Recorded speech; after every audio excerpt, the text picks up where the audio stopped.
Este es un mensaje a mis suscriptores. En este video, mi voz no será la que narre, debido a que es una colaboración. Se trata de una refutación a un experimento del grupo terraplanista Arflat. Veamos y escuchemos. En enero del 2020, el grupo terraplanista Arflat presentó de forma oficial la primera versión de una documentación que trata sobre un experimento que le llamaron Le Pendule Immobile, que buscaban, que realizaron, a qué conclusiones llegaron y, lo más importante, han logrado con ello cambiar toda la visión que la ciencia tenía sobre los fenómenos que describen en su experimentación. Soy John Phillips y presentaré la propuesta realizada por el grupo 15 grados cada hora, así que el crédito es para ellos. ¿Sobre qué trata la propuesta del grupo 15 grados cada hora? ¿Y cómo queda refutado el planteamiento por el grupo Arflat? Ven, en este video te lo contamos.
En fechas recientes se ha divulgado un documento cuyos autores denominan informe técnico, en el que se realiza un experimento para intentar detectar el movimiento de traslación de la Tierra alrededor del Sol.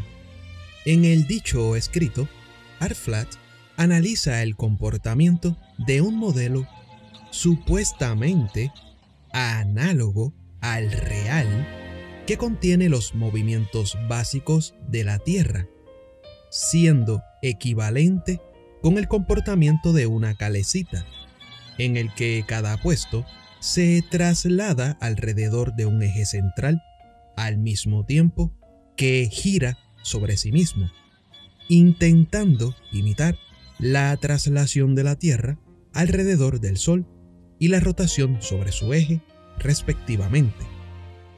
En este sistema, un observador montado en cualquier puesto observa un cambio en la aceleración centrífuga debido a la variación en la distancia respecto al eje central, al mismo tiempo que gira sobre sí mismo.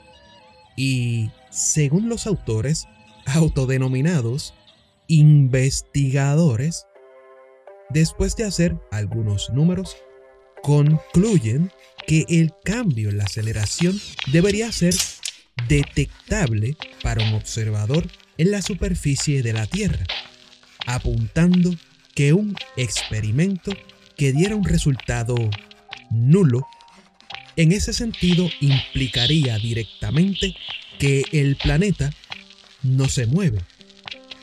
Haciendo un pequeño inciso, es importante destacar que los autores están hablando de detectar aceleraciones y no velocidades, lo cual supone una refutación indirecta a uno de los principales argumentos que usan los terraplanistas contra el modelo convencional.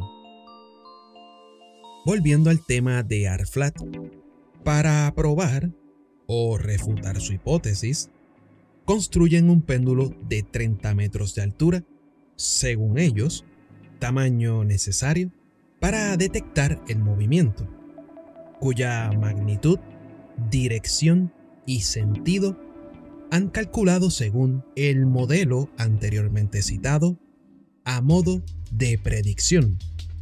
Realizan un seguimiento del comportamiento del péndulo durante 12 horas después de alcanzar el equilibrio, repitiendo la experiencia en 2 fechas diferentes. Y, curiosamente, el péndulo apenas se mueve, concluyendo que la hipótesis del movimiento de la Tierra es falsa. ¿Y dónde está el fallo? Pues dejando a un lado su hipótesis principal, un análisis somero del escrito no releva ningún error excesivamente grave en las cuentas, salvo cierta confusión sobre la direccionalidad de las aceleraciones, que les lleva a colocar al revés los máximos desplazamientos del péndulo en el eje norte-sur, descomposición en componentes de vectores incorrectas y algún defecto en la notación del cálculo de errores, probablemente propio de la inexperiencia a la hora de intentar elaborar un documento de contenido técnico. Y aunque los cálculos fueran exactos, esto no significa que tengan razón. Lo que indica es que saben aplicar unas fórmulas muy simples, realizando correctamente una serie de operaciones matemáticas básicas. Y no queremos restarle importancia a este aspecto, porque es mucho más de lo que los terraplanistas nos tienen acostumbrados. Un vistazo rápido al informe pudiese deslumbrar a los neófitos, y creo que esa es claramente su intención. Hemos podido ver en las últimas semanas cómo tienen preferencia en presentar su experiencia en contextos donde, supuestamente, no existen expertos en la materia que puedan discutir los aspectos más relevantes, centrándose en el carácter supuestamente técnico, valorando mucho más la forma que el contenido.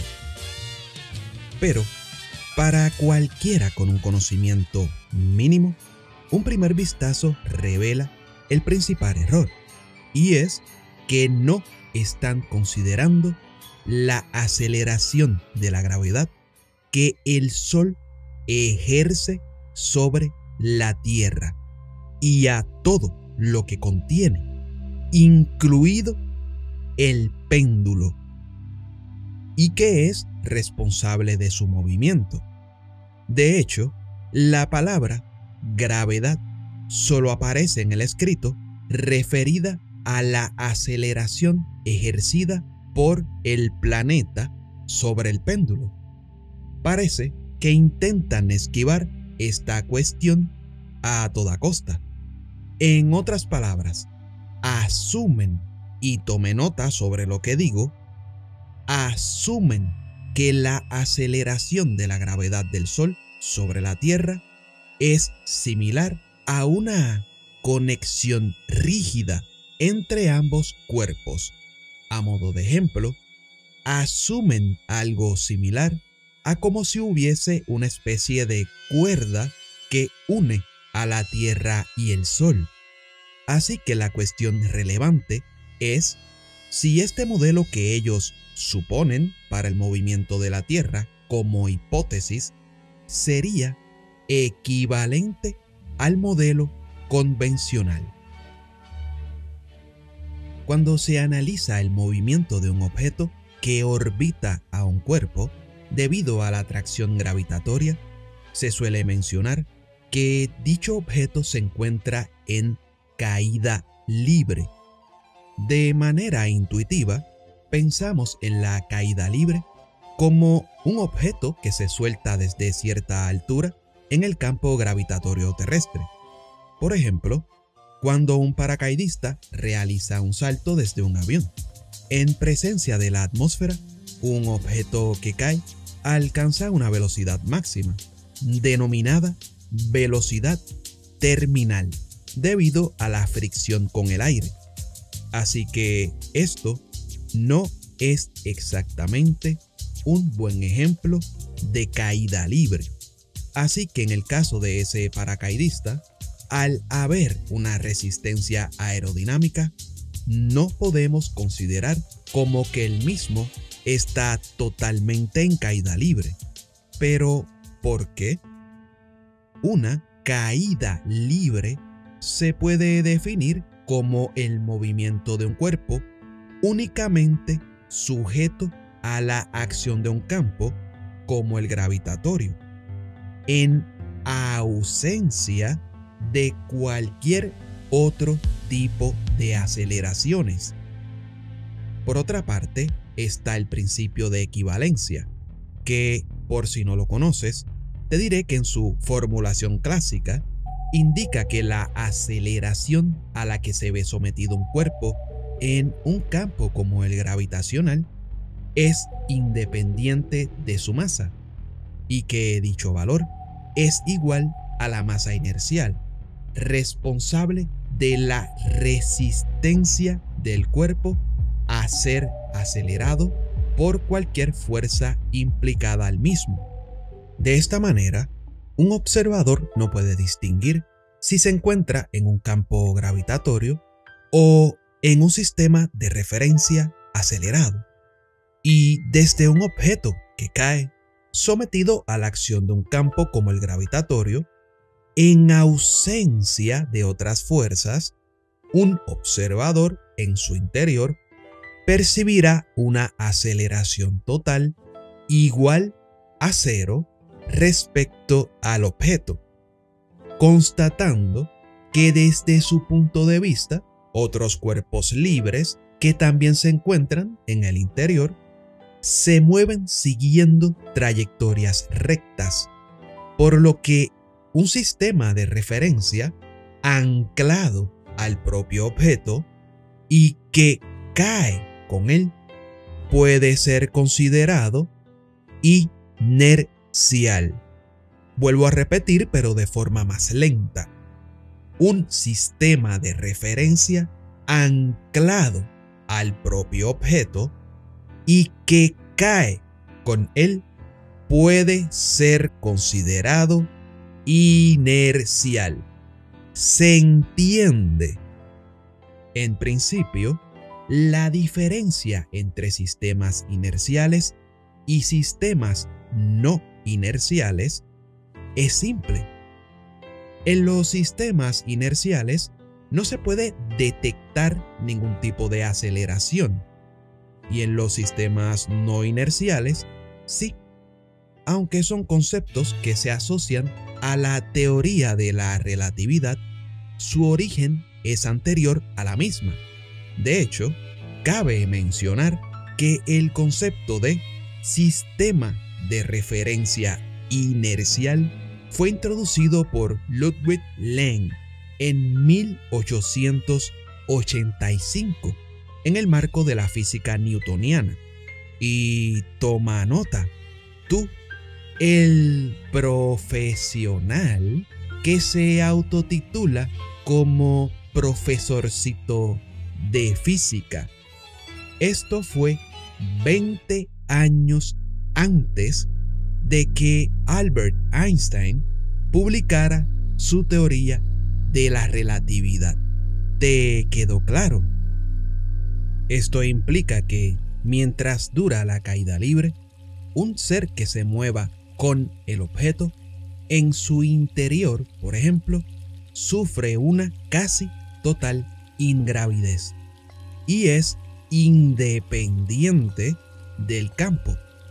Da igual si el objeto cae en la gravedad terrestre o en la gravedad de Júpiter. Si además de caer, el objeto tiene cierta velocidad perpendicular a la dirección de caída, la acción del campo permanecerá inalterada y el sistema de referencia que se mueve con el campo seguirá siendo inercial, tal como ocurre en un tiro parabólico. Y si estamos en el campo gravitatorio de la Tierra, por ejemplo, con una velocidad horizontal suficiente, podemos colocar el objeto en órbita. Es importante añadir que no importa cuál sea el tipo de órbita, con lo cual un sistema de referencia anclado a un objeto en órbita es también inercial. ¿Se va entendiendo hasta acá? Esto lo podemos comprobar en las transmisiones desde la ISS, por ejemplo, donde se muestra a los astronautas conviviendo con la casi ausencia de total gravedad.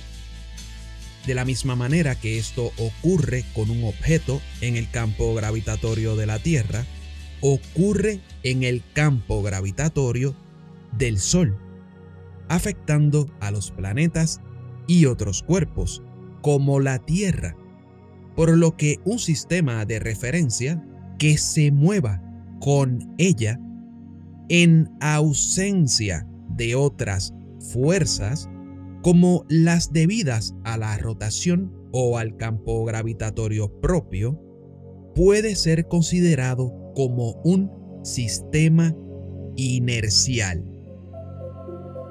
Si bien con Copérnico, o incluso mucho antes, hace más de 2 milenios con Aristarco de Samos, porque en definitiva fue Aristarco el primero que esgrimió esa idea, pudimos tomar nota del Sol como centro del sistema solar, fue recién en el siglo XVII con Isaac Newton cuando comprendimos cabalmente los motivos por los cuales los planetas giran alrededor del Sol. Y eso se debió al trabajo de Newton, que describió minuciosamente en su famoso libro Principia Mathematica, en donde describe la fuerza de gravedad, esa fuerza mutua existente entre dos cuerpos con masa y que hace, en el caso del sistema solar, que los planetas giren alrededor de nuestra estrella. En el caso de la Tierra, quien es mucho más masivo es el Sol respecto de la Tierra, y por eso la Tierra es la que gira alrededor del Sol.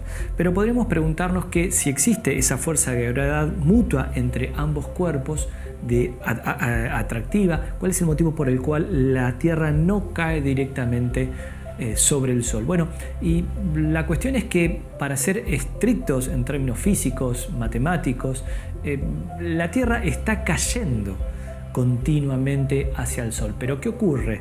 No solamente existe esa fuerza de gravedad entre ambos cuerpos, sino que la Tierra tiene una velocidad que es perpendicular a la dirección de la fuerza de gravedad existente entre ella y el Sol. Al tener esa velocidad, una velocidad orbital, eso hace que la Tierra esté atraída por el Sol, ¿sí? Y que continuamente se esté moviendo alrededor de él. En otras palabras, la Tierra está continuamente cayendo hacia el Sol, pero como tiene esa velocidad, lo que hace es orbitar, girar alrededor del mismo. Si la Tierra en su movimiento orbital se frenase, ¿sí? Disminuyera su velocidad, ahí sí continuamente la Tierra comenzaría a caer hasta que finalmente colisionaría con nuestra estrella. Pero incluso el movimiento de la Tierra en el campo total, provocado tanto por el Sol como por el resto de los cuerpos, puede ser considerado como una caída libre. Así que, sin avanzar más, ya podemos concluir que las aceleraciones que quiere medir el grupo ARFLAT simplemente no existen, debido a que la intensidad de la aceleración depende de la distancia a la fuente de campo. Solo el centro de un sistema de referencia que se mueva con el objeto que orbita es verdaderamente inercial, porque en cualquier posición distinta del centro experimentará una aceleración diferente a la de este punto, al que podemos considerar entonces como localmente inercial. Estas aceleraciones que aparecen en objetos extensos se denominan de marea y podemos ver sus efectos sobre los océanos y otras grandes masas de agua de la Tierra, principalmente por la combinación de la acción de la Luna y el Sol. La fuerza de marea es uno de los efectos más interesantes que existen en la naturaleza. Es un efecto secundario producido por la fuerza de gravedad. Supongamos que tenemos al Sol y tenemos a la Tierra. La fuerza de gravedad entre ambos cuerpos depende de la distancia a ellos. Por ende, en la Tierra, el efecto que se produce por la fuerza de gravedad en la parte de la Tierra más cercana al Sol es distinto a la parte más alejada de la Tierra respecto del Sol. La parte más cercana va a estar más atraída por nuestra estrella, porque está a una distancia más corta, que la parte más alejada de la Tierra respecto del Sol. Esa diferencia de fuerza de gravedad en un planeta como la Tierra es apreciable, y sobre todo en el mar, en una gran cantidad de masa líquida, de agua líquida. Ese efecto de diferencia de fuerza de gravedad se ve notablemente, y a eso le llamamos una fuerza de marea, y de hecho es lo que producen las mareas en nuestro planeta Tierra. Otro ejemplo es la luna Europa en Júpiter. La luna Europa es una de las 4 lunas descubiertas por Galileo allá por 1610. Es una luna que está cubierta con hielo de agua, una gran corteza de hielo, y los diferentes tironeos que le produce Júpiter a la Luna, justamente por fuerza de marea, hace que la corteza en la Luna se resquebraje. Y es notable ver imágenes de la luna Europa llena de estrías oscuras, porque aparentemente a partir de esa quebradura que se produce en la corteza de hielo de la Luna por fuerza de marea, aparentemente estaría filtrándose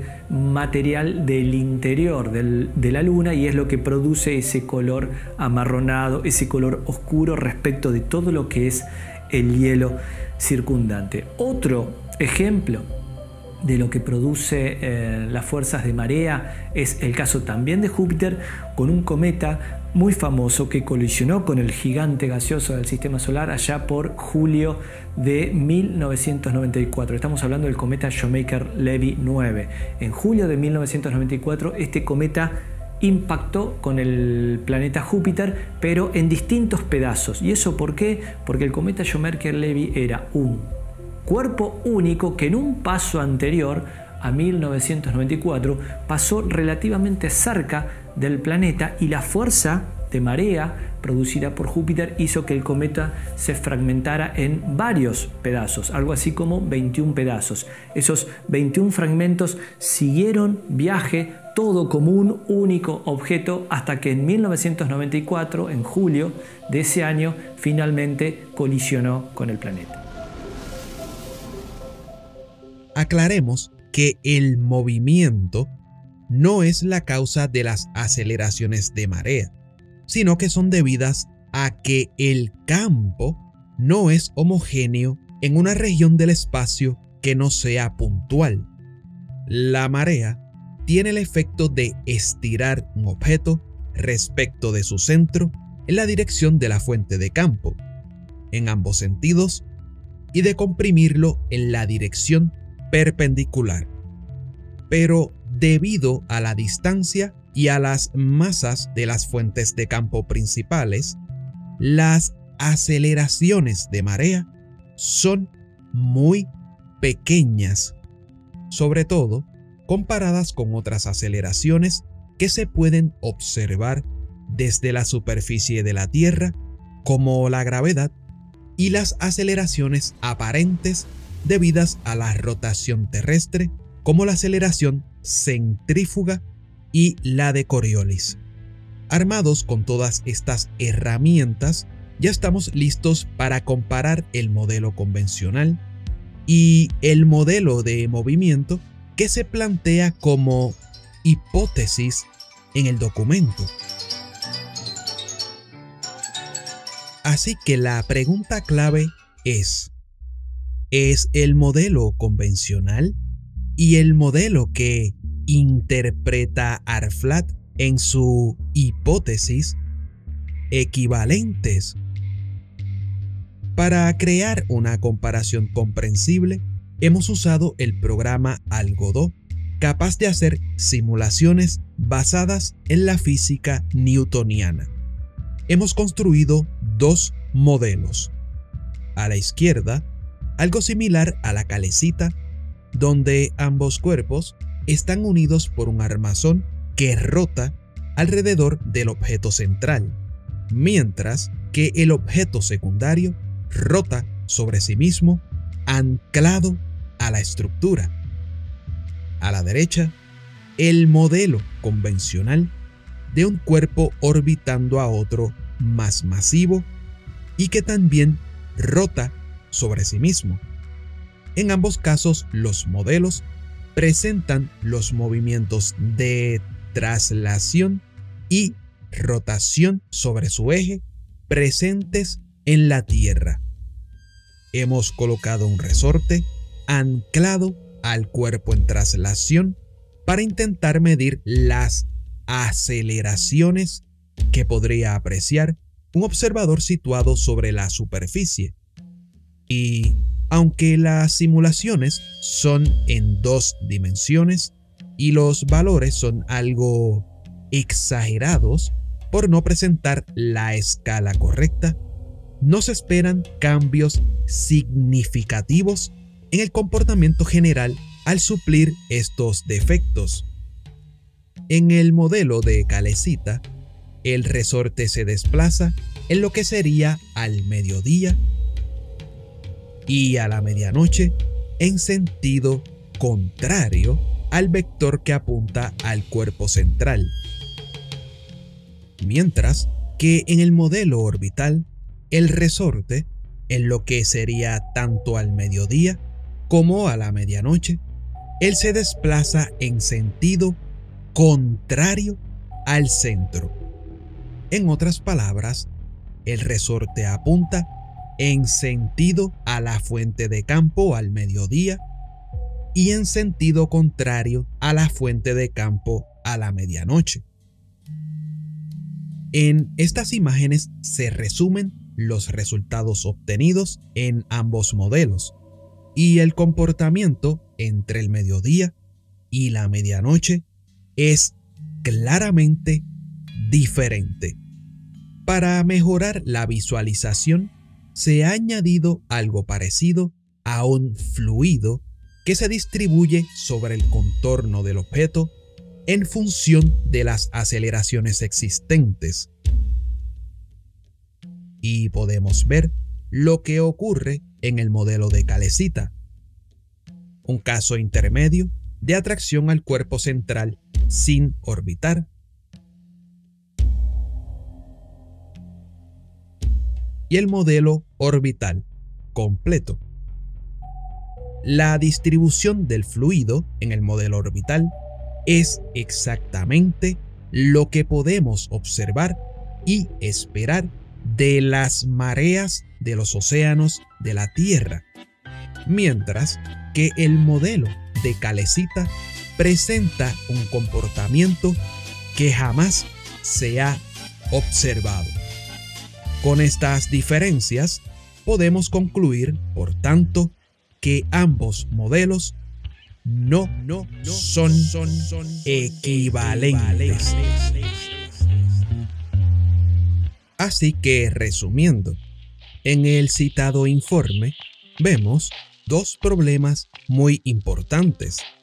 El primero, conceptual, acerca de poder medir la aceleración centrífuga de la traslación de la Tierra, porque tal como ya hemos visto, un sistema de referencia que siga al de la Tierra en su movimiento de traslación es localmente inercial.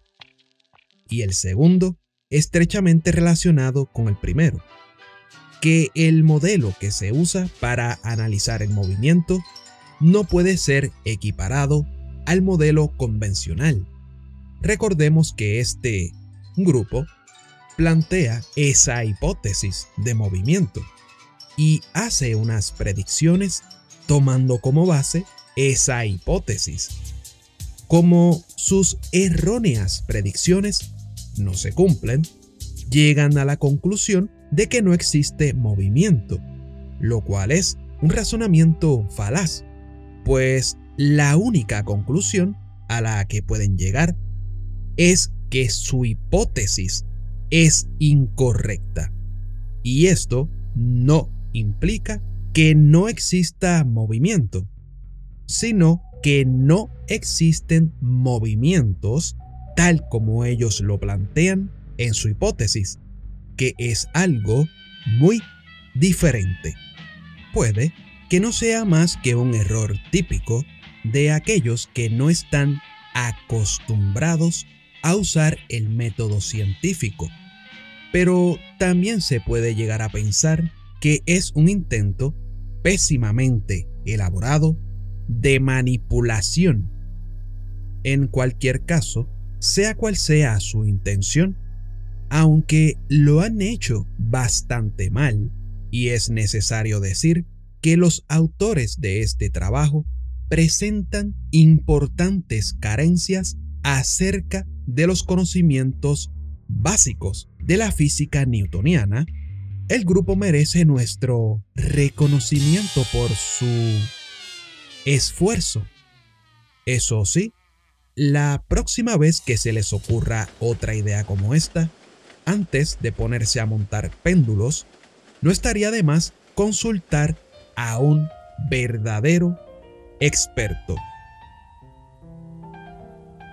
Llegados a este punto, sabiendo que lo presentado en el informe es como poco incorrecto, podemos preguntarnos acerca del efecto que tendrían los cuerpos planetarios sobre un péndulo.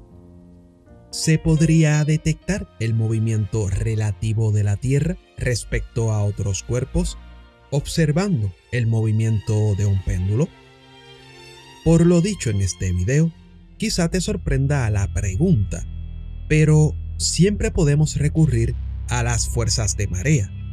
Recuerden que dichas fuerzas son debidas a la no homogeneidad de un campo sobre un cuerpo extenso y no al movimiento. Sin embargo, la variación en el tiempo de estas fuerzas sí que podría ser indicio de movimiento. ¿Cómo hacerlo? Bueno, como cierto grupo citado aquí, sin pensar mucho en el tema, podemos montar un péndulo a ver lo que sale. Pero en lugar de entrar directamente en materia experimental, podemos hacer algunos cálculos usando una simulación. Veamos. Necesitamos un modelo de la Tierra y también las posiciones del Sol y la Luna, que son los cuerpos más importantes por masa y distancia, planteando como hipótesis que las contribuciones de los demás objetos del sistema solar y del universo son despreciables. Las posiciones relativas de los cuerpos planetarios se pueden obtener de cualquier modelo de efemérides, como los que se usan en los programas de astronomía, pero es mejor buscar algo que no sea tan complejo. Una aproximación como esta, basada en el modelo de ELE200, que da la órbita de la Tierra alrededor del Sol y de la Luna alrededor de la Tierra como una elipse, que varía un poco sus parámetros a lo largo del tiempo. De aquí podemos obtener las distancias y con las masas y el tamaño y forma de la Tierra es posible calcular las aceleraciones de marea en cualquier punto de su superficie. Además, podemos proyectar esas aceleraciones sobre un sistema de referencia sobre la esfera, usando las direcciones este, norte y arriba, para una mejor comprensión de los resultados. Es algo complicado, pero en la descripción de este video pueden acceder a un documento donde se detallan todos estos cálculos. Y como resultado, tenemos algo como esto. Sobre la Tierra, desde esta vista sobre el Polo Norte, hemos representado la magnitud de la aceleración de marea debida al Sol y a la Luna, cuyas direcciones están definidas por esas líneas amarilla y cian, desde el centro de la Tierra y una ubicación determinada respectivamente.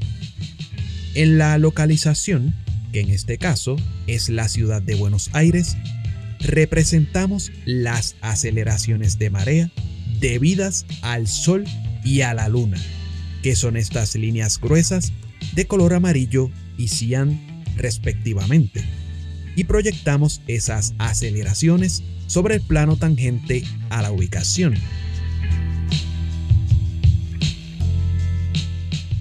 La rotación de la Tierra provoca que las aceleraciones de marea cambien en el tiempo, vistas por un observador sobre la superficie respecto a las direcciones norte, este y arriba.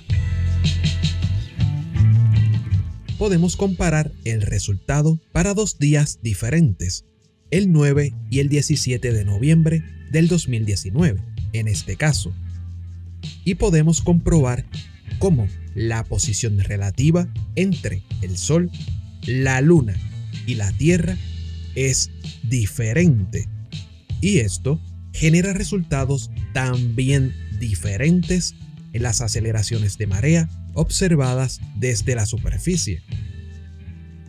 Pero vayamos al grano.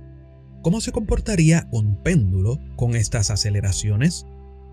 Pues también podemos simular un péndulo y que se mueva en función a ellas, pero un péndulo sobre la superficie está sujeto a otras aceleraciones debido a que se encuentra en un sistema no inercial, como es la Tierra en rotación.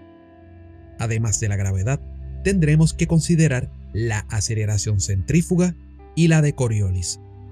Simular un péndulo no es algo complicado y existen muchos métodos diferentes. En este caso, lo vamos a modelizar como un resorte ideal considerando solo los puntos de sus extremos, uno de ellos fijo, mientras que el otro a una distancia de 30 metros y portando una masa de 30 kilogramos. Se mueve en función de todas las aceleraciones consideradas, aunque se encuentra inicialmente en la posición de equilibrio. Supondremos que el resorte es muy rígido y se añadirá una fricción ficticia para eliminar todo lo posible las oscilaciones longitudinales. Pero antes de simular el sistema completo, debemos asegurarnos que funciona. Podemos, por ejemplo, no considerar las aceleraciones de marea y sacarlo fuera del equilibrio para observar su oscilación y colocarlo en una ubicación determinada, como cerca del Polo Norte. Bajo estas condiciones, además del péndulo, la aceleración de Coriolis genera un giro en el plano de oscilación llamado precesión. Es lo que se conoce como péndulo de Foucault. Sobre el polo, el péndulo debería precesar aproximadamente 360 grados en aproximadamente 24 horas o 90 grados en aproximadamente 6 horas, que es exactamente el resultado de la prueba, así que el modelo del péndulo funciona. Y ahora, finalmente, la simulación del modelo completo. El péndulo, inicialmente colocado en la posición de equilibrio, se mueve a consecuencia de los cambios en las aceleraciones de marea percibidos desde la superficie en rotación, levemente afectado por la aceleración de Coriolis. Para una mejor visualización del efecto, se toma como origen el equilibrio generado por la combinación entre la gravedad y la aceleración centrífuga, ambas constantes en este sistema de referencia durante la simulación. A la izquierda podemos ver el péndulo desde una vista superior y a la derecha en una representación en 3 dimensiones. Se ha configurado la masa móvil para que deje un rastro de su posición cada cierto tiempo.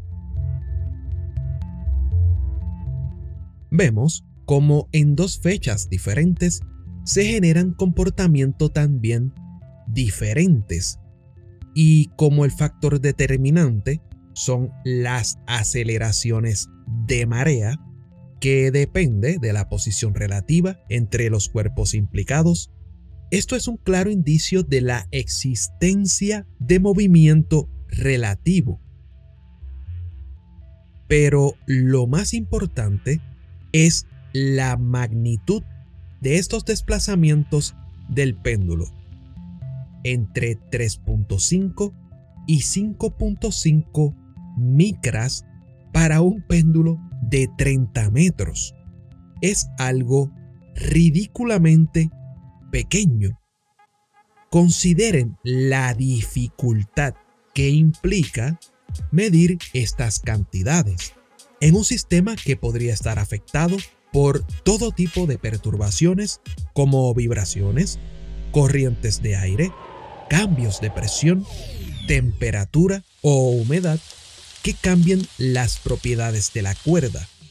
En fin, casi todo lo que te puedas imaginar afectará al resultado. Y no decimos que sea imposible, pero es algo muy complicado de medir. Si quisiéramos ver un desplazamiento mayor, el péndulo tendría que ser mucho más grande.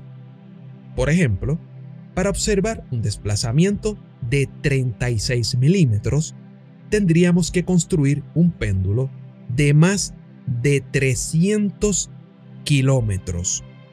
Simplemente absurdo. Como conclusión, en este sentido, podemos afirmar que usar un péndulo para dar cuenta del movimiento entre los cuerpos del sistema solar no parece una buena idea. Ni siquiera usando las hipótesis correctas, podría el grupito que realizó el informe, con su montaje experimental, detectar los movimientos relativos que provocan los desplazamientos, porque están un par de órdenes de magnitud de la precisión máxima que pueden alcanzar. Así que resumiendo, y ya para finalizar, el grupo ARFLAT, intentando pasar por alto de forma lamentable la gravedad que el Sol ejerce sobre la Tierra, crean un modelo de movimiento como hipótesis supuestamente equivalente al convencional, y de su torpe análisis concluyen que el movimiento de traslación de la Tierra debería ser detectable. Con este objetivo en mente, construyen un péndulo y hacen una predicción de su movimiento en función de su hipótesis. Como el péndulo de su pseudo experimento no se mueve, concluyen de forma precipitada que la Tierra no se traslada alrededor del Sol, pero hemos probado que un sistema de referencia que se mueva con un objeto sometido a la acción de un campo como el gravitatorio es localmente inercial, lo que implica que las aceleraciones que el grupo ARFLAT pretende medir no existen, demostrando de paso que dicho grupo exhibe importantes carencias de los conocimientos más básicos. Además, también hemos corroborado que el modelo que usan como hipótesis no es ni de lejos equivalente al modelo convencional, poniendo en entredicho la capacidad del grupo ARFLAT para hacer comparaciones y análisis. Por estos motivos, y no porque no puedan detectar el movimiento del péndulo, los que verdaderamente entendemos de física, como los que pertenecemos al grupo 15 grados cada hora, podemos concluir que su hipótesis de movimiento es incorrecta. Y eso no significa que la Tierra permanezca inmóvil. Simplemente están haciendo un razonamiento inválido, error típico de aquellos que no están acostumbrados a discernir. Del análisis anteriormente descrito, sabemos que las únicas aceleraciones que un observador sobre la Tierra puede detectar debidas a los cuerpos del sistema solar son las aceleraciones de marea, y hemos simulado el comportamiento de un péndulo sometido a las interacciones de este tipo más importantes, llegando a la conclusión que ni en el mejor de los casos, usando los modelos y las hipótesis correctas, ese montaje instrumental que ellos han denominado experimento podría servir para detectarlas. Por todo ello, y desde la más absoluta modestia, aconsejamos al grupo ARFLAT que cambien el título de su mal llamado informe técnico de Le Pendule Immobile a Le Pendule Inutile, porque es coherente con su cometido, describe correctamente las aptitudes de los autores y se ajusta muy bien a los resultados que han obtenido. Y así concluye este video. Espero haya sido útil para quien duda de forma genuina y deje muy claro cómo personas inexpertas y con sesgos de confirmación avalan aquello que les da la razón, pero no se esmeran en confirmar nada de lo que han experimentado. Nos vemos en los canales de los integrantes de 15 grados cada hora. Un gran saludo para todas y todos.